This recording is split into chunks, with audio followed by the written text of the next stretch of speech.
someone I have in the know was telling me that CRTV is losing, or Blaze TV, whatever it is, it's losing money like crazy. Like there's no audience for it.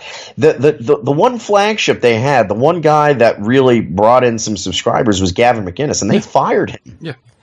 And I heard some stuff. So basically what happened is that a bunch of Jews got together at a table and they looked at some of these George Soros style studies where they showed that Gavin McInnes was actually a gateway to the alt-right. Mm-hmm. Yep. Very impersonally, with no regrets. So Gavin McInnes was always a lifetime Jew bootlicker, right? He's always been sucking Levin's ass and stuff like that. Yeah. Long story short, the SPLC starts to really crack down on Gavin after basically the elders of Zion came to an agreement on him. And they left him out of the house, man. They really threw him out. They really threw him out into the rain. Yeah, no, I mean, that was something I was saying. Like, the thing is, it's like with Gavin, the problem wasn't that he wasn't kissing their ass, because he was. The problem was that he was talking about things in such a way to attract a certain type of personality that didn't stay satisfied with Gavin. Right? Because of the way his personality was, he was attracting. And the same thing, frankly, the same thing happened to the Proud Boys. Is that, you know, he took in guys that were interested in that kind of a group to be in. And when you get those type of guys, they're not going to stay on the neoliberal plantation. No, because the ideology goes against the Proud Boys are a kind of civic fascist organization. They can deny it. They can sue the SPLC over it, and I encourage them to. But the energy they bring is a fascist energy. It's not the energy of a Proud Boy is very different from the energy Sargon gives off. Yes, Sargon is a true believing classical liberal. The average Proud Boy, knuckle dragging Proud Boy thug isn't. No, if you're a knuckle dragging Proud Boy from Long Island and you're like, bro, and you wear a backwards baseball cap, like that is a kind of implicit American fascism. The only reason they're not racist is because they want to reserve the right to Asian girls and stuff. Like that's yeah, and they've got Latinos and Polynesians and stuff in the mix, and whatever. And it's those fine. guys are fine. Those guys are cool. I like Tiny. I like those guys. Well, I mean, I remember. What's funny? Not for nothing. I'd actually, in the case of that guy, I would actually like civic fascist Polynesians more than I like classical liberals that could be 100% Bavarian phenotype, because the Polynesian civic fascist is going to get me closer to where I want to go than the classical liberal. So, when you look at the Proud Boys, you could nitpick through that what they say they're about. Oh, we're a men's organization. We're anti-racist, anti-fat. I mean, Gavin was saying all this really cucky, and that was theoretically the platform of the Proud Boys or whatever, right? But no one really believed that. And, why did they go after them? And they went after them for a different reason. I mean, nobody believed them. Why did they go after them and not TPUSA? Yeah, no, I mean, TPUSA is objectively whiter than Proud Boys. Right? Probably. No, it is. I mean, before TPUSA started doing direct outreach to blacks and Hispanics, and not just by direct outreach, I mean money. Right. Like giving money to like Candace Owens types, who's now left that. I mean, look, whatever. We could belabor the point. The point is that like they went after Proud Boys for a reason, because it was the wrong energy. Gavin, because of that energy that he was creating, despite all of his pro-Zionist, pro-Israel, hate fascists and Nazis crap on Twitter. Like, remember when he was still on Twitter before he got banned? He had that as like his, he thought that was like his defense shield. And we kept saying, Gavin, it's not going to work. We knew it wasn't going to work. And on some level, he probably knew it, but it was like his last desperate ability to try, attempt to stay afloat, stay out there online in the public eye.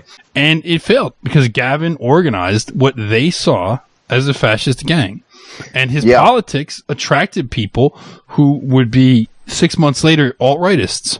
Right. And the Proud Boys have also been very effective in neutering the street communists.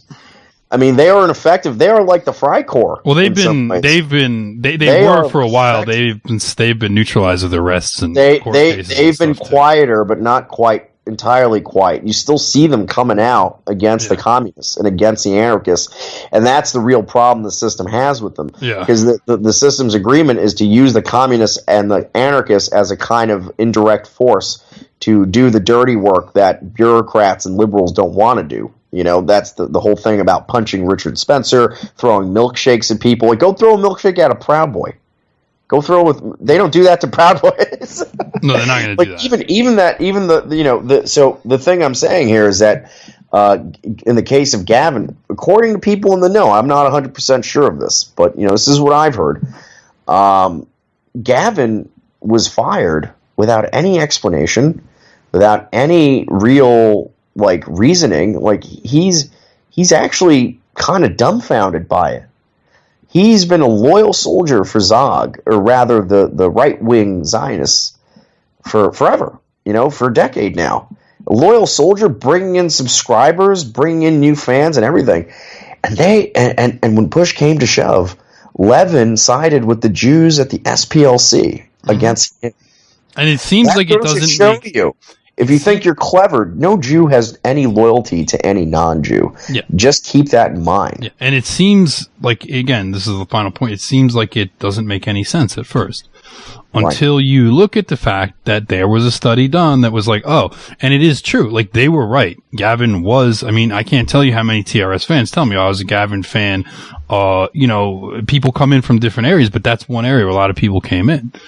And they were like, I used to hate you guys because you would always troll Gavin. And they're like, but then I realized that you were right. And, but furthermore, Gavin was very powerful, kind of like Anthony Cumia. He's very good at reaching white working men. Yeah, he has the Proud something. Boys are a working. The reason the Proud Boys are probably somewhat more racially diverse than TPUSA or the DSA. Because they're based in New York. The reason, no, not just that. It's also because the ones on the West Coast, Oregon and Washington are pretty diverse. The reason that they have more non-whites in there is because it's a working class movement. And if you're a working class person, you're going to have more non-whites in your life, and many non-whites that are working class. And when I say working class, I mean guys that actually work in construction and stuff like that, like black guys or Mexican guys or Asian guys that work in construction. They're around white working men all the time, and that has an impact on them to some level, So those guys are kind of in that culture too. Nothing against them at all. More power to them. Those guys are patriots. And what I'll say ultimately, though, is that Gavin was able to mobilize that working class energy into a political vehicle. Which what happens when working men, the guys that drink at the Union Bar making racist jokes, what happens when they get political? Right? Those guys are not supposed to get political, because when they do get political, you get fascism. Yeah. And that's something the left learned in the 1920s. They had this whole working class labor movement run by the communists. They were sending them. They almost overthrew the German government. One day, someone says, wait, we agree with all the economic stuff. We will give you the same things, but we can also love our country and our race. And the working men all defected en masse to the Nazis and the Mussolini people, the fascists, the Italian fascist party. So, lo and behold, the left has abandoned the working class because we are fascists. That's why. The way we look at the world is a fascist way of looking at things. Yeah. So, and so that's Gavin's sin. Gavin's sin is uniting white working men.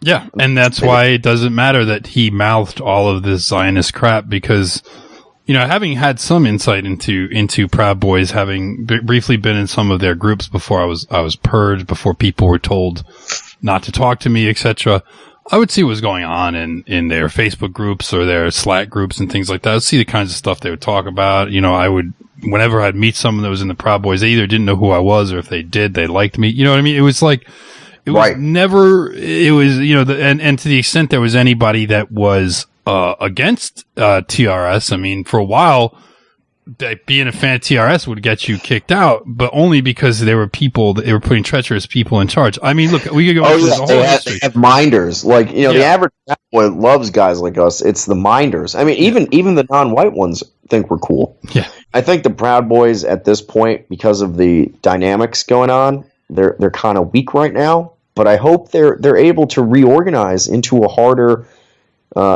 shell, into a better, more ideologically coherent group, something, an ideology that actually reflects how they are.